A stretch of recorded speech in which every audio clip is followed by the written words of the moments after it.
All right, today we are going to be installing the Husky rear wheel well liners on my Raptor R. And you know what? I had the Ford OEM wheel well liners on my 2015 F-150, and those things were awesome. They were perfect. They fit perfect. They were great, easy cleanup. Ford still makes those. However, Ford does not make a set for the Raptor. And that's probably because of the Fox live valve shocks that are in here. So everything I'd seen from other people that have installed the Huskies, they love them, they're great. I did order these, I paid for them myself. This is not a sponsored video. And all what's needed is a 7mm socket and a 10mm socket. So you've got your left and your right side here. They give you all the screws that you need. There's no drilling. So we're gonna go through that. And I got my little blanket here so I don't chew up my knees. And we'll mount the camera and we'll see what's all involved on this install. All right, let's get to it. Okay, we're gonna get started on the passenger side. Instructions say start with the driver's side, but it doesn't matter. Passenger side one is marked with the PS. And your first step is with your 7mm socket.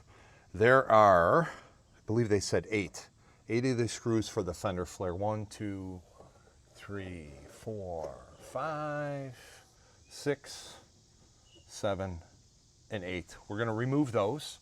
And then what they give you in the package is 2 on each side. It's a J-clip and the 10mm socket or screw. And then those will end up going in here and in here. And once those are out, we'll put the liner in and tighten it up. Okay, we've got our 8 screws removed and we put in our 2 J-clips. One here, you skip the middle hole, and then the other one is right here with the tapered end facing in towards the middle of the truck. So we've got our wheel well liner here. Let me put the camera on the tripod and we will slip this thing. Right, we've got our wheel well liner. Now, the big thing they tell you is that the liner has to go behind the shock absorber. So, we're gonna lift this in, get this up. And it's important, I was wondering why we were taking the 8 screws out. This little lip will actually tuck underneath the wheel well flare, if that makes any sense. So,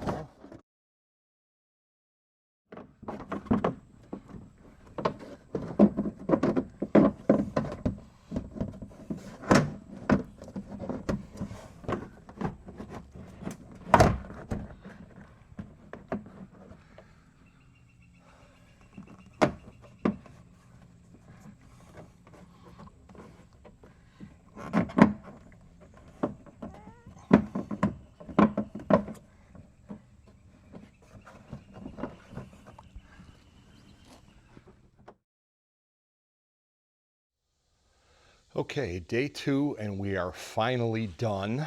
The reason why we're in the second day is we had some thunderstorms come up yesterday afternoon and I only basically had one side finished. So I do have KO2 tread indentations on my arm from leaning over the tire and working. So one side was super easy, and then let me tell you about the problems I ran into on the other side. So first of all, some pointers.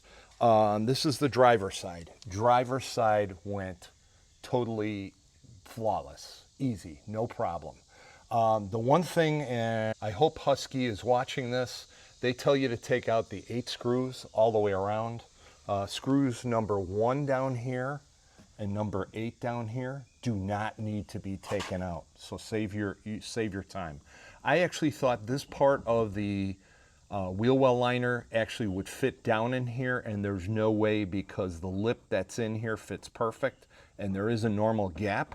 So there is absolutely no reason to take those screws out.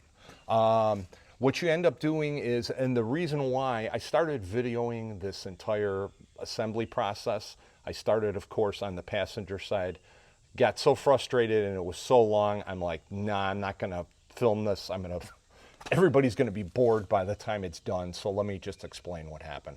You do want to drop the wheel well liner in first, the bottom lip, so you clear the tire. What I found on this side, what's easy is line up your 2 screws and kind of get those started first. And then you want to, of course, tuck in your liner behind your wheel well flare, and that's the whole reason why you took these screws out, to loosen it.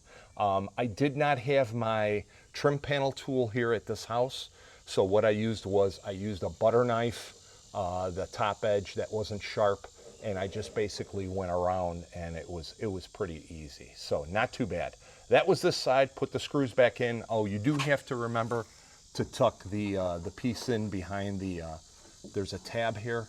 You tuck this in behind the Fox valves here, behind the shocks. So that's perfect. All right, let's go to the other side.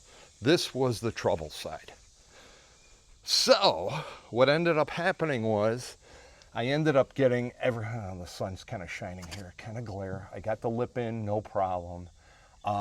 These holes, and I'm sure Ford didn't change anything on the bed, but the 2 sets of holes did not line up with the J-clips at all.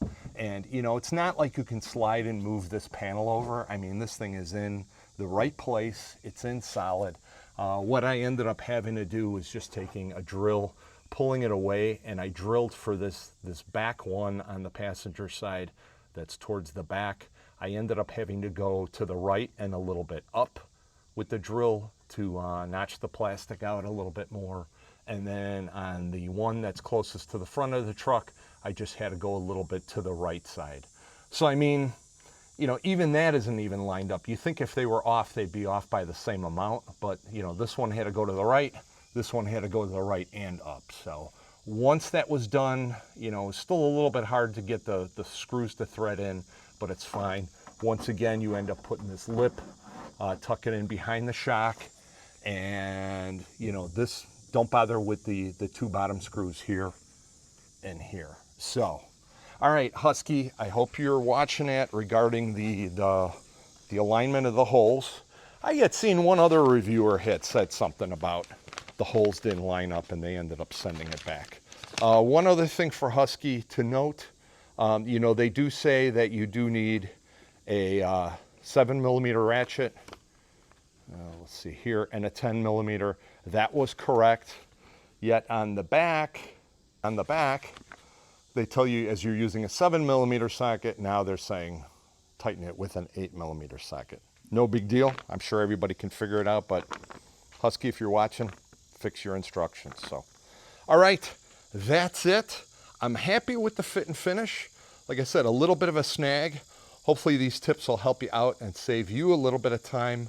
And like I said, after fiddling with the passenger side, you know, I came and did the driver's side. I literally knocked it out in probably less than 15 minutes. So, all right. Thanks again, guys, for watching. Thanks for subscribing. We'll see you on the next one. Hopefully we'll have some more modifications for the Raptor R. Take care. Bye-bye.